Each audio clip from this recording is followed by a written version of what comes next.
പിതാവിന്റെയും പുത്രന്റെയും പരിശുദ്ധാത്മാവിന്റെയും നാമത്തിൽ ആമേൻ.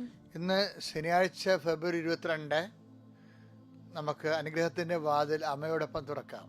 അമ്മേ പരിശുദ്ധമ്മേ, അമ്മേ പരിശുദ്ധ ദൈവമാതാവേ, അന്ന് അങ്ങ് കൃപാസനത്തിൽ പ്രത്യക്ഷപ്പെട്ട് വരാൻ പോകുന്ന മഹാദുരന്തത്തിൽ നിന്ന് രക്ഷപ്പെടാൻ എല്ലാവർക്കും വേണ്ടി പ്രാർത്ഥിക്കുവാനും ആവശ്യപ്പെട്ടിട്ട് 20 വർഷം കഴിഞ്ഞ ഈ വേളയിൽ കൃപാസനത്തിലൂടെ ഞങ്ങൾക്കും ഈ ദേശത്തിനും അങ്ങ് മധ്യസ്ഥം തേടി തന്ന എല്ലാ അനുഗ്രഹങ്ങൾക്കും കൃപകൾക്കും ഞങ്ങളിപ്പോൾ ഹൃദയം നിറഞ്ഞ നന്ദി പറയുന്നു. അമ്മേ പരിശുദ്ധമ്മേ, ജപമാല മാതാവേ, സകല കൃപാസന പ്രാർത്ഥനയോടും ചേർത്ത് ഞങ്ങളിപ്പോൾ പ്രാർത്ഥിക്കുന്ന ഈ കുടുംബത്തിന്റെ പ്രത്യേക നിയോഗം മക്കളെ,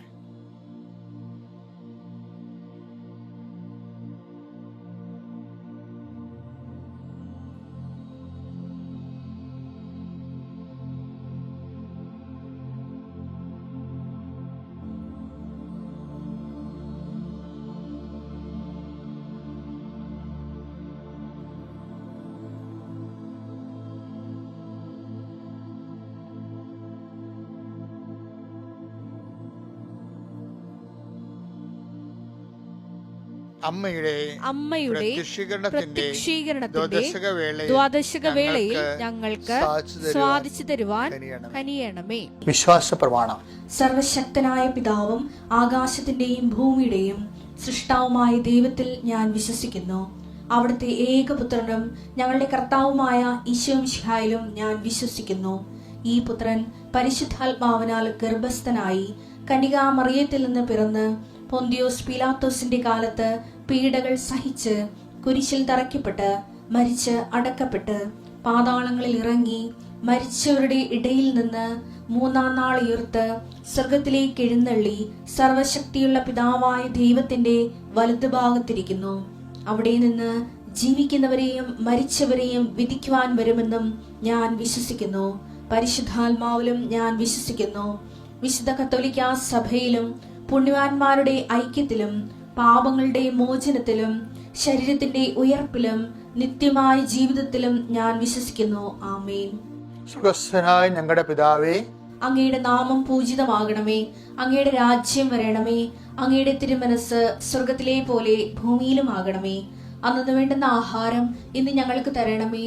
ഞങ്ങളോട് തെറ്റ് ചെയ്യുന്നവരോട് ഞങ്ങൾ ക്ഷമിക്കുന്നത് പോലെ ഞങ്ങളുടെ തെറ്റുകൾ ഞങ്ങളോടും ക്ഷമിക്കണമേ. ഞങ്ങളെ പ്രലോഭനത്തിൽ ഉൾപ്പെടുത്തരുതേ, തിന്മയിൽ ഞങ്ങൾ രക്ഷിക്കണമേ. ആമേൻ. നന്മ നിറഞ്ഞ മറിയമേ, സ്വസ്തി. കർത്താവ് അങ്ങയുടെ കൂടെ സ്ത്രീകളിൽ അങ്ങ് അനുഗ്രഹിക്കപ്പെട്ടവളാകുന്നു. അങ്ങയുടെ ഉദരത്തിൻ ഫലമായി ഈശോ അനുഗ്രഹിക്കപ്പെട്ടവനാകുന്നു. പരിശുദ്ധ മറിയമേ, തമ്പുരാന്റെ അമ്മേ, പാപികളായ ഞങ്ങൾക്ക് വേണ്ടി ഇപ്പോഴും ഞങ്ങളുടെ മരണസമയത്തും തമ്പുരാനോട് അപേക്ഷിക്കണമേ. ആമേൻ. എന്റെ മക്കളെ, നമുക്ക് അനുദിന അനുഗ്രഹ പ്രാർത്ഥന പ്രവേശിക്കാം. കർത്താവേ, പരീക്ഷ കുഞ്ഞുങ്ങളെ ഞങ്ങൾ വീണ്ടും ഓർക്കുകയാണ്. പരീക്ഷ തീരണ വരെ ഇനി +2 പരീക്ഷ വരുന്നുണ്ട്, SLC പരീക്ഷ ഉണ്ട്, ബോർഡ് എക്സാം നടന്നുകൊണ്ടിരിക്കുന്നു. അതുകൊണ്ട് കുഞ്ഞുങ്ങളെ എല്ലാവരെയും നമ്മൾ ഈ സമയത്ത് ഓർക്കുന്നു. പരീക്ഷ ഉള്ളവർ എഴുന്നേറ്റിട്ടുണ്ടെങ്കിൽ ദയവായിട്ട് അമ്മയുടെ അടുത്ത് വന്ന് അപ്പൻ്റെ അടുത്ത് വന്ന് നിൽക്കുക. അവരെ തൊട്ടുകൊണ്ട് നിങ്ങൾ പ്രാർത്ഥിക്കട്ടെ, വിശ്വപ്രമാണം ചൊല്ലട്ടെ. അപ്പൻ അവരെ ആശംസിച്ചുകൊണ്ട് അച്ഛൻ പ്രാർത്ഥിക്കുക, അനുഗ്രഹിച്ചുകൊണ്ട് പ്രാർത്ഥിക്കും. ഇതൊരു നല്ല ദിവസമാണ്. കർത്താവേ, ഈ നല്ല ദിവസത്തിൻ്റെ എല്ലാ അനുഗ്രഹങ്ങൾക്കും മക്കൾക്ക് അവകാശമാക്കാൻ നിൻ്റെ അഭിഷേകം ഓരോ പ്രഭാതത്തിലും പുതിയ അഭിഷേകം, പുതിയ ദൈവാനുഭവം അവർക്ക് നൽകി അനുഗ്രഹിക്കണമെന്ന് പ്രാർത്ഥിക്കുന്നു. വിഷയങ്ങൾ പഠിക്കുന്നതിനോട് കൂടുതൽ ലഘുവാകണം കർത്താവേ. എൻ്റെ ഭാരം ലഘുവാണെന്ന് നീ പറഞ്ഞതിൽ അഭിഷേകം കിട്ടിയ പഠനത്തിന് വേണ്ടി അഭിഷേകം കിട്ടിയാൽ എല്ലാ പാഠഭാഗങ്ങളും അവർക്ക് ലഘുവാകും ഈശോയെ. അതുകൊണ്ട് അവർ ഉറക്കമില്ലാതെ ഉറങ്ങുകയോ പഠിച്ചും അടുത്തിട്ട് തലയ്ക്ക് ആരാധിക്കുന്ന പേര് ടയേർഡായിട്ട് ഉറങ്ങുന്നവരുണ്ട്. അവരെല്ലാം കർത്താവ് വിശുദ്ധമായ രക്തം തളിച്ചുകൊണ്ട് കുഞ്ഞുങ്ങളെ ഉണർത്തണമെന്ന് പ്രാർത്ഥിക്കുന്നു. ദൈവത്തിൻ്റെ കരുണ ബുദ്ധിയെ പ്രകാശിപ്പിക്കട്ടെ. ദൈവത്തിൻ്റെ ശക്തി നിങ്ങളുടെ ബുദ്ധിയെ പ്രകാശിപ്പിക്കട്ടെ.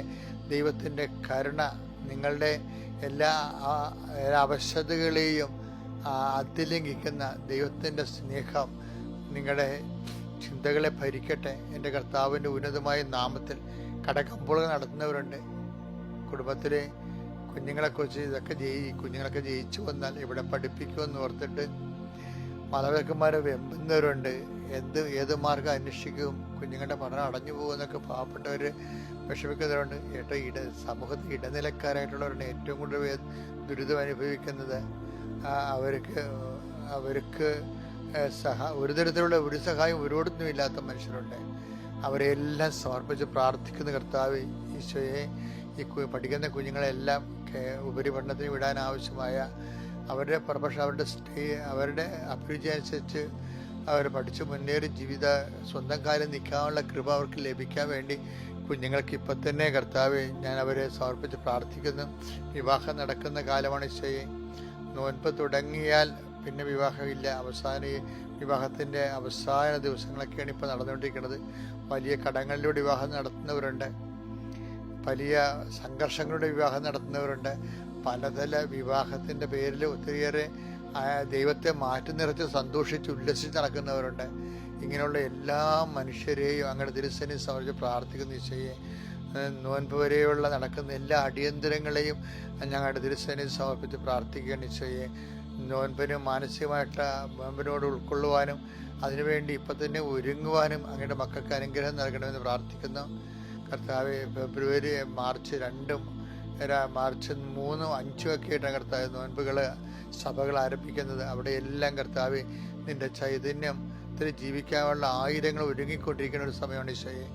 അവരെല്ലാം അങ്ങ് പാകതയോടെ ഒരുക്കണമെന്ന് പ്രാർത്ഥിക്കുന്നു. അങ്ങേ തേടുന്ന കാലമാണ് നോൻപ് കാലം ഈശോയെ. അതെല്ലാം അനുസ്മരിച്ചുകൊണ്ട് തന്നെ ഇപ്പോഴേ നോൻപിന് മുമ്പുള്ള എല്ലാ ദിവസങ്ങളെ സംബന്ധിച്ച് പ്രാർത്ഥിക്കുന്നു. അങ്ങനെ ഞങ്ങളുടെ മക്കള് പല കുടുംബങ്ങളും പണ്ട് ഭയങ്കര വിശുദ്ധിയോടും ഭയങ്കര പ്രാർത്ഥനയുന്ന കുടുംബങ്ങൾക്ക് ഇന്ന് കർത്താവ് പ്രാർത്ഥിക്കാൻ പോലും ആരുമില്ലാത്ത അനാഥമായി കുടുംബം പൂട്ടിയിട്ടിരിക്കുന്ന അവസ്ഥകളുണ്ട്. കേരളത്തിൽ 10,000-കണക്കിന് കുടുംബങ്ങൾ പൂട്ടിയിട്ടിരിക്കുന്ന നിശ്ചയം അതൊക്കെ വിറ്റുമാറ്റി കർത്താവ് അവിടെയെല്ലാം അങ്ങയെ വെച്ച് ആരാധിച്ചിരുന്ന കുടുംബങ്ങൾ പോലും കർത്താവ് അന്യാധീനപ്പെട്ടു പോകാൻ പോകുന്ന കാഴ്ചയാണ് ദുരന്ത കാഴ്ച. അതെല്ലാം കർത്താവ് ആ മേഖലയിൽ ആ വീട് വിട്ടുപോയവർക്ക് വിദേശത്തും വീടില്ലാതെ ഇരിക്കുന്ന അവസ്ഥയുമുണ്ട്. കർത്താവ് ആ വീടിനെ അവർക്ക് പണം ചിലവാക്കാനും അവർക്ക് ലോൺ സാങ്ഷനാകാത്ത അവസ്ഥയുണ്ട്. ലോൺ എടുത്തിട്ട് അവിടെയും കടം ഇവിടെയും കടമായിട്ട് ജീവിക്കുന്നുണ്ട്.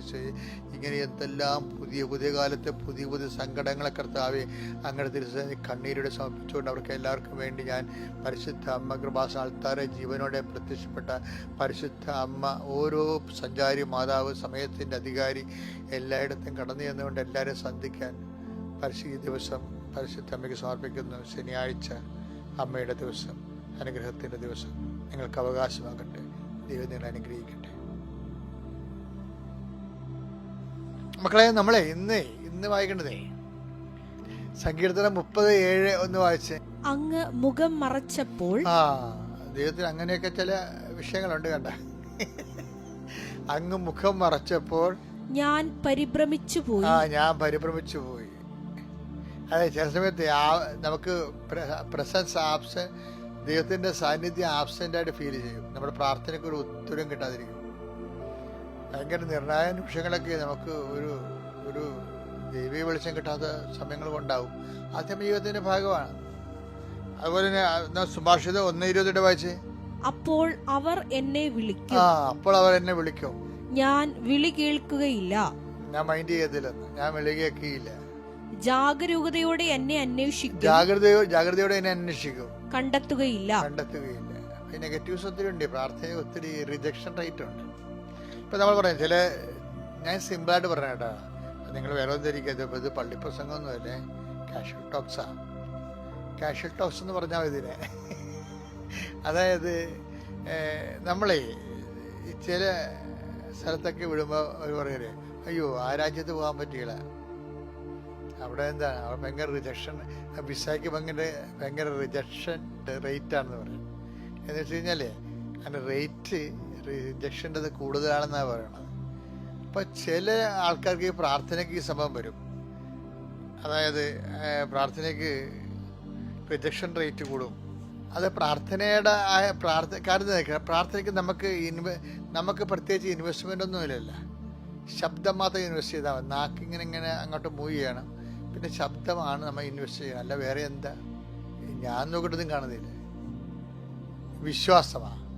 വിശ്വാസം എന്ന് പറഞ്ഞാൽ അത് ഇപ്പം നിങ്ങൾ പറയും വിശ്വാസം നമ്മൾ ഇൻവെസ്റ്റ് ചെയ്യുന്നുണ്ട്. അത് ഓക്കെ, വിശ്വാസം എന്ന് പറഞ്ഞാൽ കർത്താവ് ഏക്കണ്ടേ. ഒരുമാതിരിപ്പെട്ട ഈ വിശ്വാസമൊക്കെ എടുക്കാത്ത നാണയം പോലെയാണ്. അതെന്താ കാര്യം എന്ന് വെച്ചാൽ അതെന്താ കാര്യം, അതായത് ഓഹോ ഇപ്പം ഇന്നലത്തെ നമ്മൾ വായിച്ചില്ലേ 25:15-22 നമ്മുടെ സുവിശേഷം എന്താ പറയണത്? Oh woman, your faith is so great. അപ്പം ആദ്യം റിജക്ഷൻ അല്ലായിരുന്നു അത്, ആ മിണ്ടിയില്ലല്ലോ. 15:22 മത്തായിയുടെ സുവിശേഷത്തിൽ കർത്താവ് മിണ്ടിയില്ലെന്നല്ലേ പറയണത്. നമുക്ക് കഴിഞ്ഞ ദിവസങ്ങൾ ഉണ്ടായിരുന്ന ആ വിഷയം റിജക്ഷനാണത്. അതിൻ്റെ കാര്യം ഫെയ്ത്ത് ഗ്രേറ്റ് അല്ലാത്ത കൊണ്ടാണ്. ഇപ്പം ഒരുമാതിരിപ്പെട്ടെങ്കിൽ അലങ്കോലപ്പെട്ട വിശ്വാസമില്ലേ, അതും ശരി ഇതും ശരി എന്നൊക്കെ പറഞ്ഞുള്ള വിശ്വാസം ഉണ്ടല്ലോ. അപ്പോൾ അങ്ങനെ അസുഖക്കാരുടെ എണ്ണം കൂടുതലാണിപ്പോൾ. അതും ശരി ഇതും ശരി. അപ്പോൾ അവർക്ക് ഒരു ഗിപ്പില്ല ദൈവത്തിലെ. അതുകൊണ്ട് തന്നെ റിജക്ഷൻ റേറ്റ് കൂടും. പക്ഷെ ഉടമ്പടിയെ സംബന്ധിച്ചിടത്തോളം റിജക്ഷൻ റേറ്റ് കുറവാണ്. ഉടമ്പടി വൃത്തിമേനായിട്ട് ചെയ്യണമെന്നുണ്ടെങ്കിൽ എന്താ കാര്യത്തിൽ അതിൻ്റെ അകത്ത് ഇൻവെസ്റ്റ്മെൻറ്റ് കൂടുതലാണ്. അതാ ഇൻവെസ്റ്റ്മെൻറ്റ്, പ്രാർത്ഥന മാത്രമല്ലേ ഉള്ളത്. പിന്നെ എന്താണ് അതിൻ്റെ അകത്ത് അവൻ പറയണ പോലെ ചെയ്യല്ലേ, ചൊല്ലുക മാത്രമല്ല ചെയ്യണമല്ലോ. അപ്പം അതുകൊണ്ട് സ്വാഭാവികമായിട്ട് അവിടെ വിശ്വാസം പ്രഖ്യാപിക്കുന്നുണ്ട്, വിശ്വാസം പ്രയോഗിക്കുന്നുണ്ട്, വിശ്വാസം പ്രാർത്ഥനയായിട്ട് ആവിഷ്കരിക്കുന്നുണ്ട്. അപ്പം അതുകൊണ്ട് റിജക്ഷൻ റേറ്റ് കുറവാണ് ശരിക്കും പറഞ്ഞാൽ ഈ ഉടമ്പടിയെ സംബന്ധിച്ചിടത്തോളം. ഉടമ്പടി എന്ന് പറഞ്ഞു കഴിഞ്ഞാൽ ഈ പ്രാർത്ഥനയ്ക്ക് ചിലർ പറയല്ലേ ഇൻഷുറൻസ്. കഴിഞ്ഞ ദിവസങ്ങളിലൊക്കെ അങ്ങനെ ഉണ്ടായിരുന്നു ചില വിഷയത്തിൽ. ഇപ്പോൾ ഞാൻ കഴിഞ്ഞ ദിവസങ്ങളിൽ ഒരു വീഡിയോ കണ്ടപ്പോഴേ അതിൻ്റെ അത് അജിയോപ്ലാസ്റ്റോ അല്ലെങ്കിൽ സ്റ്റെൻഡ് ഇടുന്ന ഹൃദയത്തിന്, അപ്പം അതിനകത്ത് ഇൻഷുർ ചെയ്യുന്നവരുണ്ട്. സർക്കാർ ആശുപത്രിയൊക്കെ ഇൻഷുർ ചെയ്യുന്നതാണ് പറയണത്. ചില ആശുപത്രി ഇൻഷുർ ചെയ്യത്തില്ല, പുറത്തുള്ള ആശുപത്രികളിലൊക്കെ. അപ്പോൾ ഇതുപോലെ തന്നെ അപ്പോൾ നമുക്ക് അതിൻ്റെ കേടായി കഴിഞ്ഞാൽ പിന്നെ നമ്മളിതിനെ പൈസ മുടക്കേണ്ടി വരും എന്ന് പറഞ്ഞ പോലെ ഇൻഷുർ ഒരു വിഷയമാണ്. ഈ ഉടമ്പടിയെ സംബന്ധിച്ചിടത്തോളം വിഷയം, ഉടമ്പടി നമ്മൾ കറക്റ്റായിട്ട് അവൻ പറയണ പോലെ ചെയ്തു കഴിഞ്ഞാൽ അത് കാര്യം ബൈബിളിനെ തന്നെ വിളിക്കണത് ഉടമ്പടി ബുക്ക് എന്നല്ലേ വിളിക്കണത്, ബൈബിളിനെ തന്നെ വിളിക്കണത്. അപ്പം ദൈവം സത്യസന്ധനായിരുന്നാലും ഇപ്പം ഒരു വചനമില്ലേ, എന്താണ് 2 തിമോത്തി 2:13 വചനമുണ്ട്. അതായത് നമ്മൾ അവിശ്വസ്തരായിരുന്നാലും അവൻ വിശ്വസ്തനായിരിക്കും എന്ന് വായിച്ചത്. നാം അവിശ്വസ്തരായിരുന്നാലും അവൻ വിശ്വസ്തനായിരിക്കും. എന്തെന്നാൽ തന്നെ തന്നെ നിഷേധിക്കാൻ അവന് സാധ്യമല്ല. അതാണ്. അതായത് ഉടമ്പടി അല്പം നമ്മൾ ഉഴപ്പിപ്പോയാലുമേ ദാറ്റ് ഈസ് ഇൻഷുർഡ്. അതെന്താ കാര്യം എന്ന് വെച്ചാല് നമ്മുടെ അവിശ്വസ്തതയിലല്ല അത് റിലേ ചെയ്യണത്, ദൈവത്തിന്റെ വിശ്വാസ്യതയിലാണ്. കാര്യം തന്നെ നിഷേധിക്കാൻ അവന് കഴിയത്തില്ല. അതുകൊണ്ടാണ് ഞാൻ പറഞ്ഞത് സാധാരണ പ്രയറിന് റിജക്ഷൻ റേറ്റ് കൂടുതലാണെന്ന് പറഞ്ഞതിൻ്റെ കാരണം അതാണ്. അതിന് ഗ്രൗണ്ട് ഈശ്വരല്ല. മറ്റത് ഉടമ്പടിയാണ്. ഞാൻ ഉടമ്പടി പ്രകാരം ജീവിക്കാമെന്ന് പറയുകയാണ്. അവൻ പറയണ പോലെ ചെയ്തോളാമെന്ന് പറഞ്ഞല്ലേ നമ്മൾ കൃപാസനത്തിൽ ഉടമ്പടി ചെയ്യേണ്ടത്. അവൻ പറയണ പോലെ, അമ്മ അതല്ലേ പറഞ്ഞത്, അവൻ പറയണ പോലെ ചെയ്യുക. അവൻ പറയണ പോലെ ചെയ്യണ ആ ഒരു പ്രത്യേക ഒക്കേഷന് വേണ്ടി ഉള്ളതല്ലല്ലോ. ഇതാ കർത്താവിൻ്റെ ദാസി, നിന്റെ വചനം പോയി ഇതിൽ നിറവേറട്ടെ എന്നുള്ള മരിയ സ്പിരിച്വാലിറ്റിയുടെ ആ ബേസിലാണ് അമ്മ സംസാരിക്കുന്നത്. അമ്മ ആദ്യമേ ഇതിനേക്ക് മുമ്പും പറഞ്ഞിരിക്കണത് ഇത് തന്നെയാണ് പറഞ്ഞത്, അല്ല മാറ്റി പറഞ്ഞിട്ടില്ല. ഇതെങ്ങനെ സംഭവിക്കും, ഞാൻ പുരുഷനെ അറിയുന്നില്ല എന്ന് പറയുമ്പോൾ പരിശുദ്ധാത്മാവ് നിന്റെ മേൽ വരുമെന്ന് പറയും. പരിശുദ്ധാത്മാവ് നിന്റെ മേൽ വരുന്നതിനെ കുറിച്ച് പറയുമ്പോൾ അമ്മ പറയണത് behold the handmade of the Lord. പരിശുദ്ധാത്മാവ് എന്ന് പറയുമ്പോൾ തന്നെ പറയണത് behold the handmade of the Lord, be to done to me according to thy word. അതായത് എൻ്റെ ജീവിതത്തിൽ അങ്ങയുടെ വചനം നിറവേറട്ടെന്നാണ്. അത് ഉടമ്പടിയാണ് ശരിക്കും പറഞ്ഞാൽ. ഒരു പരിശുദ്ധാത്മാവ് നിന്റെ മേൽ വരുമെന്ന് പറയുമ്പോൾ എന്താണ് അതിൻ്റെ അകത്തുള്ളത്? എന്താണ്? വാഗ്ദാനം. അമ്മ എന്താ കൊടുത്തിരിക്കുന്നത്? അമ്മ നിബന്ധനയായിട്ട് ആ വാഗ്ദാനത്തെ അഡ്ഹിയർ ചെയ്യുകയാണ്. അപ്പം അത് ഉടമ്പടിയാണ് ശരിക്കും പറഞ്ഞാൽ.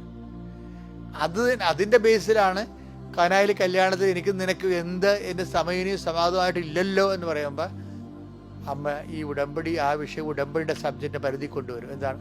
അവൻ പറയണ പോലെ ചെയ്യാൻ പറയും. അവൻ പറയണ പോലെ ചെയ്തുകൊള്ളാവുന്നതാണല്ല പരിശുദ്ധയുടെ മാധ്യസ്ഥത നമ്മൾ ഈശോൻ്റെ അടുത്ത് കൃപാസനത്തിൽ ഉടമ്പടി ചെയ്യണത്. അപ്പോഴെന്ത് പറ്റും? അത് ഇൻഷോർഡാണ്. ശരിക്കും പറഞ്ഞാൽ നമ്മൾ അവിശ്വസ്തരായിരുന്നാലും ദൈവം വിശ്വസ്തനായിരിക്കും.